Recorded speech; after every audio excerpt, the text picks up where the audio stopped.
গত কয়েকদিন আগে মানিকগঞ্জে একটা বিশাল ভয়াবহ ঘটনা ঘটে গেছে, অনেকে শুনেনি নাই। কি ঘটনা?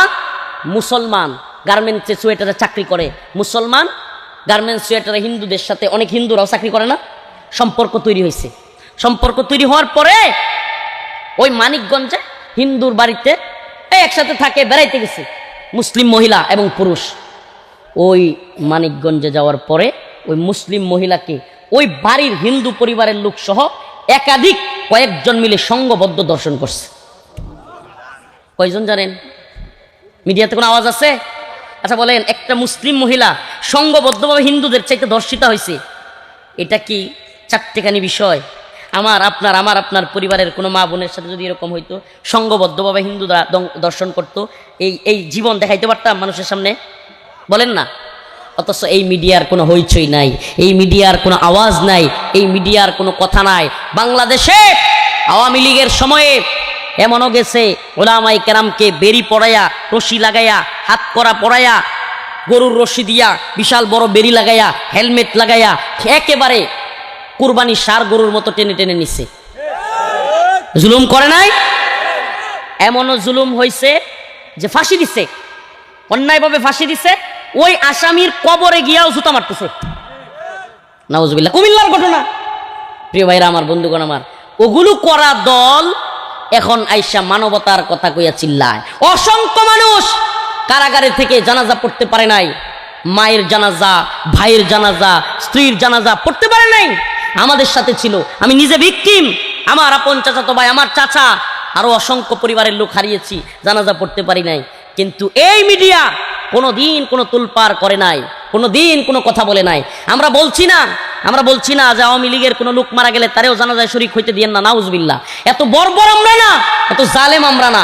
অবশ্যই কেউ পরিবারের মারা গেলে তাকে জানাজায় শরীক হইতে দেওয়া উচিত। তার যদি অপরাধ থাকে সেটা বিচার হবে, কিন্তু তাকে তার পরিবারের কাছে আসতে দেওয়া উচিত। বিচার হলেও তাকে অবশ্যই। কিন্তু আমাদের বক্তব্য হলো, এই যে মিডিয়ার কারসাজি, একজনের বেলায় একবারে তুলপার, একটু পর আপডেট, মায়া কান্না, আর অন্যদের বেলায় নীরব নিস্তব্ধ। হিন্দু মহিলাকে দর্শন করা হচ্ছে, সেখানে কোনো কথা নাই। মুসলিম মহিলাকে দর্শন করা হয়েছে, কোনো কথা নাই। এই ভণ্ড মিডিয়া দেখবেন, কোনো এক হিন্দু মহিলার কপালে টিপ দেয়া নিয়ে কোনো কিছু হয়েছে, উরি বাবা, মুখ কান বরাবর হা করে কথা বলবে। এই শয়তানের দল তখন হাত করিয়া মুখ বড় বড় করে কথা বলবে। হিন্দু মহিলার টিপ নিয়ে এই গেল মানবাধিকার গেল, সংখ্যালঘু নির্যাতন হয়ে গেল। এই শয়তানের দল এরকম করবে। আর অসংখ্য আলেম নির্যাতিত হচ্ছে, অসংখ্য আলেম কারাগারে পড়ে আছে, এগুলা নিয়ে এদের কথা বলতে শুনবেন না। প্রিয় হাজিরিন, এই কথাগুলো কেন বলছি? এগুলা প্রত্যেকটা বিষয় আমাদের জন্য পরীক্ষা, এমন এক ভয়াবহ পরীক্ষা আমাদের জন্য অপেক্ষা করছে। আমি নির্দিষ্ট কোনো দলের পক্ষে আপনাদেরকে যাইতে বলি না, ভোট দিতে বলি না। আমার কথা শুনলে তো আপনারা তাজ্জুব হয়ে যাবেন। এই যে গণতন্ত্র, এই গণতন্ত্র কুফর, এই গণতন্ত্র শিরিক, এই গণতন্ত্র ঈমান বিধ্বংসী। যেই গণতন্ত্রে বলে সমস্ত ক্ষমতার মালিক জনগণ, আর ইসলাম বলে ইনিল হুকমু ইল্লা লিল্লাহ, সমস্ত ক্ষমতার মালিক একমাত্র আল্লাহ। হুকুম চলবে কার? বিধান চলবে কার? যদি আল্লাহর বিধানে সুদ কি? কথা বলেন। এখন যদি আল্লাহর বিধানে সুদ হারাম, সংসদের সামনে যদি কেউ বক্তব্য দেয়, সংসদের সামনে আইন পাস হচ্ছে, বাংলাদেশে সমস্ত সুদের ব্যাংকগুলোতে লাইসেন্স দেওয়া হবে, সুদকে হালাল বলা হচ্ছে, যারা যারা এই প্রস্তাবের পক্ষে আছেন হা বলেন। এখন কিছু লোক হাত তুলছে, এখন সংসদের স্পিকার বলতেছে হা জয়যুক্ত হয়েছে, হা জয়যুক্ত হয়েছে। ওরে শয়তানের দল, আল্লাহ যেটারে হারাম করছে এটারে তোরা হালাল করবার মতো দুঃসাহস তোদেরকে কে দিল? এই বামপন্থীরা কি কথা বুঝেন নাই? কথা বলেন না কেন? আল্লাহ যা হারাম করেছে তা হালাল করবার মতো দুঃসাহস তারা কোথায় পেল? এই জন্য আমি বলি, ভোট কেন্দ্রে যাবেন, যাই সিল মারবেন, সিল মাইরিয়া আল্লাহর হালালগুলোরে আপনার নেতা হারাম করবে, আল্লাহর হারামগুলোরে ইচ্ছা মতো হালাল করবে। কি মদ? কি মদ? মদ কি? সুদ, পতিতালয়, তিনটা কইলাম, কয়টা? মদ, পতিতালয়, সুদ, হারাম। হারাম যে কোন অন্ত সবাই আরবি শিক্ষা লাইছেন, আরবি শিক্ষা লাইছেন। হারামের বাংলা অর্থ কি? হ্যাঁ, অবৈধ। হারামের বাংলা অর্থ কি? অবৈধ। নাইলে তো বুঝবেন না, একটু পরে ব্যাখ্যা বুঝবেন না, কথাটা বুঝাইতে তো হবে আপনাদেরকে। প্রিয় ভাইরা আমার, বন্ধুগণ আমার, নাইলে ওই বেটার মতো হয়ে যাবো। ওই যে মক্কা মদিনায় গেছিল, পরে বাংলাদেশে আসছে, আইসা কয় যে কেমন হজ করলা উমরা করলা, করে আর কইও না, সব আরবিতে কয়, খালি আজানডার একামতটা সারা এগুলা বুঝছে। প্রিয় ভাইরা আমার, বন্ধুগণ আমার, তো যে কথা বলতেছিলাম, হারাম শব্দের বাংলা অর্থ কি? অবৈধ। অবৈধ কি? হালাল। হালাল শব্দের বাংলা অর্থ কি? বৈধ। এখন আপনাদের যদি বুঝে আসে, বাংলাদেশে মদ বৈধ না অবৈধ? বৈধ। রাষ্ট্রীয়ভাবে মদের লাইসেন্সের বার আছে, গুলশানে আছে, বাড়িধারায় আছে, আপনাদের গফরগাঁও আছে কিনা জানি না, ময়মনসিংহ থাকতে পারে, বিভাগীয় শহরে আছে মদের বারের লাইসেন্স দেওয়া। আমার প্রশ্ন, আল্লাহ যা হারাম করেছেন তা হালাল করার বৈধতা দেওয়ার এই পাওয়ার এই সংসদের এমপিদের আছে? ইসলাম কি দিছে তাদেরকে? পতিতালয়, পতিতালয়, দৌলতদিয়া সহ আর অনেক পতিতালয়ের লাইসেন্স বাংলাদেশে দেওয়া আছে। আমার প্রশ্ন, আল্লাহ তাআলা জিনাকে হারাম করছেন না হালাল? অবৈধ। তাইলে যা হারাম তাকে সংসদে গিয়ে হালাল করার ক্ষমতা কারো আছে? সুদ। সুদ আল্লাহ বলছে হালাল্লাহুল বাই' ওয়া হাররামার রিবা, ক্রয় বিক্রয় হালাল, সুদ হারাম। তাইলে আল্লাহ যা হারাম করেছেন তাকে হালাল করার অধিকার কি কারো আছে? যে কয়েকটা কথা বললাম, তিনটা বিষয়। আল্লাহ সুদ হারাম করছে, তারা সুদের ব্যাংকের লাইসেন্স দেয়। আল্লাহ মদ হারাম করছে, তারা মদের বার খুলে দেয়। আল্লাহ পতিতালয় হারাম করছে, জিনা ব্যভিচার হারাম করছে, তারা পতিতালয়ের লাইসেন্স দিয়ে দেয়। আল্লাহ কইছে জিহাদ ফরজ, তারা কয় জিহাদ জঙ্গিবাদ। আল্লাহ কইছে বালেগ হইলে বিয়া শাদী করতে পারবো, তারা কয় বাল্য বিয়ে হারাম। কি কয়? হ্যাঁ, বাল্য বিয়া বলতে কোনো বিয়া নাই। বাল্য বিয়া আবার কি? যেই ছেলে বালেগ হইছে ওই ছেলেরা আল্লাহ পাওয়ার দিছে বিয়া করার, তুমি কেডা? কথা বলেন না। যেই মেয়েরে আল্লাহ রেহেমে শক্তি দিছে, জরায়ুতে শক্তি দিছে বাচ্চা ধারণ করার, তুমি কেডা তারে বাল্য বিয়ে বলার? আমার প্রশ্ন, বাল্য বিয়ে বইলা বিয়ে বন্ধ করো। স্কুল কলেজ ভার্সিটি ফাঁকি দিয়া, পার্কের চিপায় চাপায়, গাছের চিপায় চাপায়, বিভিন্ন হোটেলে রেস্টুরেন্টে বিভিন্ন জায়গায় গিয়া যখন আকাম কুকাম করে, একটা ছেলে একটা মেয়ে মিলামেশা করে ওই বাচ্চা ডাস্টবিনে ফেলে রাখে, তখন তো তোমাদেরকে দেখি না কাউকে গ্রেফতার করতে। উল্টা বাল্য বিয়ের নামে কাজীকে গিয়ে গ্রেফতার করে। এটাই তো সবচাইতে বড় হারাম, এটাই তো সবচাইতে বড় অবৈধ। কি যুক্তি দেয় রে মায়ের বা? যুক্তি দেয় যে না, হুজুররা বুঝে না, হুজুররা আপডেট হতে পারছে না, প্রগতিশীল হতে পারছে না, হুজুরদের বুঝ কম, অল্প বয়সে বিয়ে করলে বাচ্চা কাচ্চা হলে আকল কম হয়, এই হুজুরদেরকে কে বুঝাবে? ওরে বাবা রে বাবা, অল্প বয়সে বিয়ে করলে কি কম হয়? বাচ্চার কথা কয় না, গফরগাঁওয়ের মানুষ কথা কই না কেন বেড়ায়? আকল কম হয়। শেখ হাসিনার মা শেখ ফজিলাতুন্নেসা শেখ মুজিবের লগে বিয়ে হয়েছিল 9 বছরে। কয় বছর? হ্যাঁ কথা বলেন, কয় বছর? শেখ হাসিনার আকলে কম পড়ছে? হ্যাঁ, শেখ হাসিনার আকল কম হইছে নাকি এক আকলে পুরা দেশ 17 বছর বাজ্যে খাইছে? তাইলে এই যে খুরা যুক্তি একটা দেয় যে অল্প বয়সে বিয়ে দিলে কি হয়, নাউজুবিল্লাহ, জ্ঞান বুদ্ধি কম হইছে। প্রিয় ভাইরা আমার, উল্টা দেখা গেছে যেই সমস্ত ছেলে এবং মেয়েরা দ্রুত অল্প বয়সে বিয়ে করে, এদের সন্তানরা জ্ঞানী হয়, বিচক্ষণ হয়, মা বাবাও হৃষ্টপুষ্ট হয়। প্রিয় ভাইরা আমার, বন্ধুগণ আমার, আমার একটা প্রশ্ন, আমারে সৃষ্টি করলো কেডা? আপনারে, আমাদের সবাই রে রিজিক দেয় কেডা? পালে কেডা? এই বাতাস দিছে কেডা? আসমান, জমিন, আগুন, চন্দ্র, সূর্য, সব কিছু দিল আল্লাহ। সূর্য না উঠলে জমি ধান হইব? ধান পাকবো? কথা কয় না। রাত না হইলে ঘুমাইতে পারবা? হ্যাঁ, সারাদিন যদি খালি দিন তাহে মানুষ পাগল হয়ে যাবো। প্রিয় ভাইরা আমার, বন্ধুগণ আমার, এই সব কিছু দিল আল্লাহ, আর বিধান মানবো হাসিনার। সব কিছু দিল আল্লাহ, সব কিছু পারেন আল্লাহ, বিধান মানবো ডক্টর মোহাম্মদ ইউনূসের। প্রিয় ভাইরা আমার, বন্ধুগণ আমার, একথা কেন বলছি? আবারও বলছি, এই পরীক্ষাগুলো আমাদের সামনে এখন হাজির হয়েছে, এই পরীক্ষাগুলো এখন আমাদের সামনে। আরে আমার আল্লাহ একটা মেয়ের জরায়ুতে বাচ্চা নেওয়ার মতো তৌফিক দিল, আল্লাহ বালেগা বানায় দিল, একটা ছেলেরে বায়ু কি বলে তার বালেগ বানায় দিল আল্লাহ তাআলা, সে যৌবন দিয়ে দিল, আর আল্লাহ তাআলা তারে বাবা বানানোর মতো যোগ্যতা দিয়ে দিল, অথচ তার বিয়ের বয়স হয় নাই। এর চাইতে বড় ফাইজলামি আর কিছু হইতে পারে? আপনারা তো কইলে অবাক হয়ে যাবেন, আল্লাহ মাফ করুক। আমার বাবুর বয়স 15 মাস। কয় মাস? আল্লাহ যদি রহমত করে 15 বছর হইতে দিয়া, আমার যদি আল্লাহ বাঁচায় রাখে, ইনশাআল্লাহ বলে রাখি, আল্লাহ তাআলা তাকে যে প্রথম বালেগ হওয়ার প্রথম যেই রেহেম তারে যেটা পাওয়ারটা দিবে, এটার প্রথম যেন তার স্ত্রীর সাথে কাজে লাগাইতে পারে। কারণ হারাম কাজে ব্যবহৃত হইতে পারবে না। হারাম কেন করবে আমার সন্তান? প্রয়োজন হলে হুজুর তাইলে পড়াশোনা করবে, আমার বউ পড়বো, আমার ছেলেও পড়বো, সমস্যা আছে কোনো? প্রিয় ভাইরা আমার, এই কথাগুলো কেন বলছি জানেন? এই দুশ্মনের দলেরা এই একটা দিককে খেয়াল কইরা আমার রসুলকে নিয়ে কটূক্তি করে। আম্মাজান আয়েশাকে আল্লাহ রসুল 9 বছরে বিয়ে করছে, এই কথাটাকে খুঁটা দেওয়ার জন্য এই দুশ্মনের দলেরা বাল্য বিয়ে নাম দিছে। আমার রসুলকে ছোট করতে চায়, আমার রসুলকে বুঝাইতে চায়, দেখছো নাউজুবিল্লাহ এত বড় নবী অথচ ছোট বাচ্চারা বিয়ে করছে। চিন্তা করছেন? এই জন্য বাল্য বিয়ে নামক কোনো বিয়ে নাই। আমার রসুল 9 বছর বয়সে বিয়ে করছে, শেখ মুজিব তার বউকে 9 বছর বয়সে বিয়ে করছে, অথচ বাল্য বিয়ের ছুতো দিয়া সমাজের মধ্যে বিয়েকে কঠিন করবে, জিনাকে সহজ করবে। আমরা এই সমাজ হইতে দিব না। আমরা বিয়েকে সহজ করব। কি করব? বিয়েকে সহজ করব, জিনাকে কঠিন করব। যেই সমাজে বিয়ে যত সহজ, সেই সমাজে জিনা তত কঠিন। যেই সমাজে বিয়ে যত কঠিন, ওই সমাজে জিনা তত সহজ।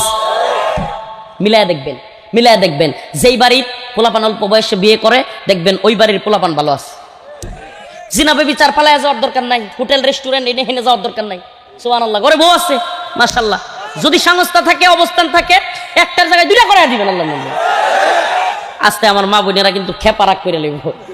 প্রিয় মা ও বোনেরা, আপনাদের কষ্টের জন্য বলছি না, কথাটা এই জন্য বললাম, ইনসাফ, হক, আমানত রক্ষা করতে হবে। তারপরে যদি এমন অবস্থান থাকে যে হ্যাঁ একজন স্ত্রীর সে হক আদায় করছে, তার ইনসাফ করছে, তার খাওয়া দাওয়া, বরণ পোষণ, মানসিক শারীরিক সমস্ত বিষয়গুলো সে দেখভাল করতে পারছে, এবং স্ত্রী দেখতেছে সে তার স্বামীর আরো হাজত রয়ে গেছে, এটা স্ত্রী বুঝবে এবং স্বামী বুঝবে, তখন আমার মা বোনদের প্রতি অনুরোধ থাকবে ওই স্বামীকে অবশ্যই দ্বিতীয় বিয়ে করবার সুযোগ দেওয়া উচিত। কারণ আপনি সুযোগ না দিলে আপনার সেই স্বামী পরকীয়ায় গিয়া জড়াবে, আপনার সেই স্বামী অন্য মেয়ের সাথে গিয়া ডেটিং ফেটিং করবে। বিয়ে করাইলেন না, কিন্তু ঠিকই পরকীয়া কইরা জিনা বেবিচারে শরীক হবে। তথাকন না? বাংলাদেশে যত আকাম কুকাম হইতেছে বিভিন্ন হোস্টেলে, বিভিন্ন পতিতালয়ে, আমি চ্যালেঞ্জ করে বলতে পারি পতিতালয়গুলোতে বেশিরভাগ যায় হলো বিবাহিত পুরুষেরা। কেন যায়? কারণ অবিবাহিতদের পতিতালয়ে যাইতে হয় না, অবিবাহিতদের জন্য গার্লফ্রেন্ড নামক নতুন এক আবিষ্কার হয়েছে। এরাই বর্তমানে এদের সাথে নাউজুবিল্লাহ বিভিন্ন আকাম কুকাম করে। এরা কিন্তু পতিতালয়ে যায় না, এরা হোটেলে যায় না, বিবাহিতরাই বেশিরভাগ ওই জায়গাগুলোতে যাইতে হয়। কেন? কারণ তো তাদের তো ওই যে এত সময় না, টাকা খাওয়ায়া, ফুচকা খাওয়ায়া, পিটিং সিটিং দিয়া, লম্বা সময় 2-3 বছর প্রেম কইরা, 5 বছর রিলেশন কইরা, এরপরে একদিন রাজি করাবে, ওই সময় তাদের হয় না, হবেও না। তাদের দরকার সরাসরি নাউজুবিল্লাহ। এই কথাগুলো একটু আমাকে ক্লিয়ার বলতে হচ্ছে। আমার মা বোনদের কাছেও মাপ চাচ্ছি, ভাই বাবা সবার কাছে ক্ষমা চাচ্ছি। আমাদেরকে এই সমাজের নোংরামিগুলো আপনাদের সামনে তুলে ধরতে হচ্ছে। আমরা দেখছি আজকে পরকীয়ার বিষে বিষাক্ত হয়ে অনেক পরিবার ধ্বংস হয়ে যাচ্ছে, স্বামী স্ত্রীর মধ্যে বিবাহ বিচ্ছেদ হয়ে যাচ্ছে, অনেক পরিবার সন্তান রাইখাও আজকে জঘন্য পরিস্থিতির দিকে চলে যাচ্ছে।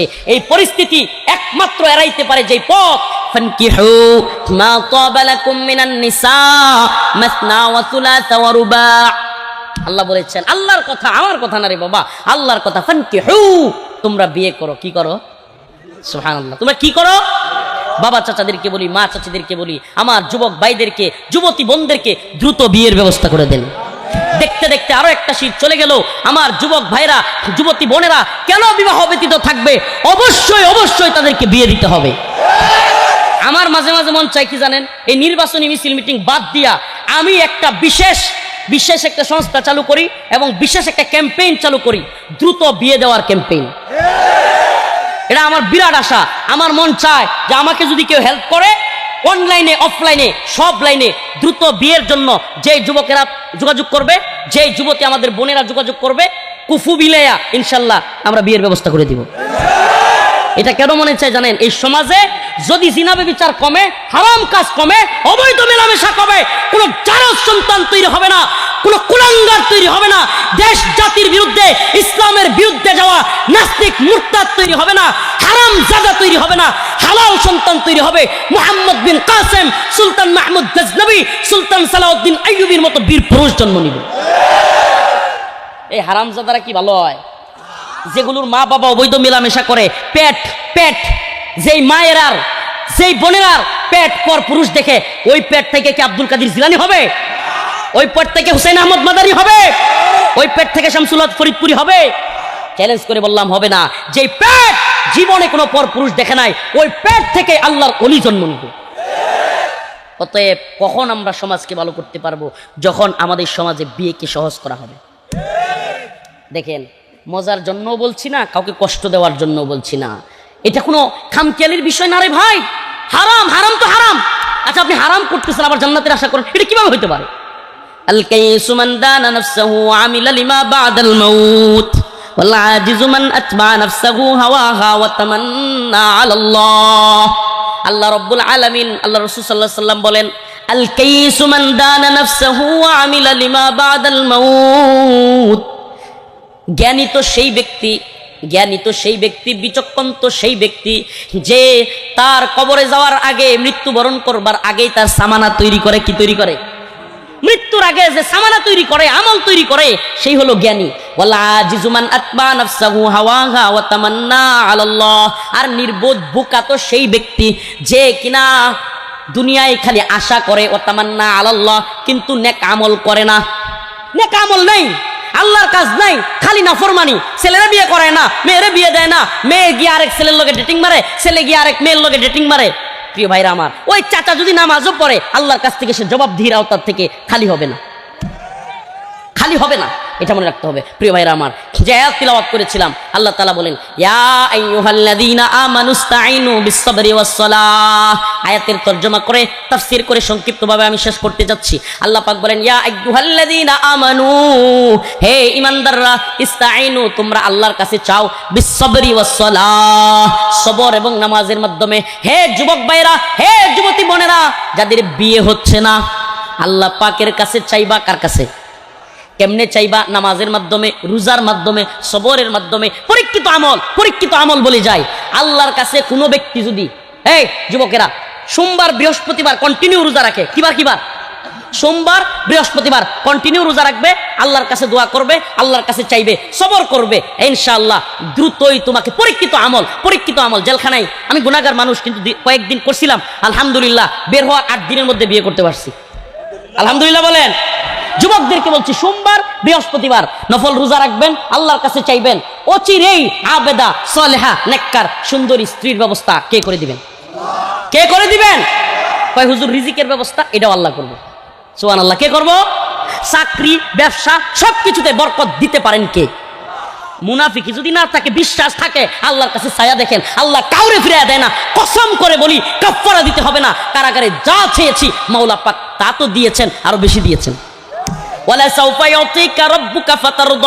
আল্লাহ বলেছেন, ও বান্দা আমার কাছে চাও, একদিন এমন দেওয়া দিব যে তুমি নিজে বলবা, আল্লাহ আমি রাজি খুশি হয়ে গেছি। সুবহানাল্লাহ। আল্লাহর কাছে বলি, আল্লাহ আমি রাজি খুশি হয়ে গেছি, আলহামদুলিল্লাহ। সন্তান আল্লাহ তাআলা আমাকে দিয়েছেন, সুন্দর ফুটফুটে ছেলে। প্রিয় ভাইরা আমার, এরপরে আল্লাহ বলতেছেন, ওয়ালা তাকুলু লিমান ইউকতালু ফি সাবিলিল্লাহ। এই শেষ করে দিব, এই যুবক কথা কম।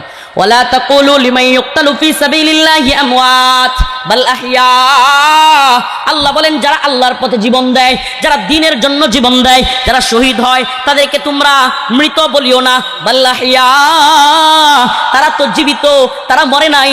আল্লাহ রাসূল বলেন, আল্লাহ যে বলছে বাল আহইয়া, আল্লাহ রাস্তায় জীবন দিলে মরে না। দুনিয়াতে তো দেখলাম তারা মরে যায়, তাদের আত্মা চলে যায়, তাদেরকে কবরে রাখা হয়। তাইলে আল্লাহ যে বললেন বাল আহইয়া, তারা মরে না, এটা কি?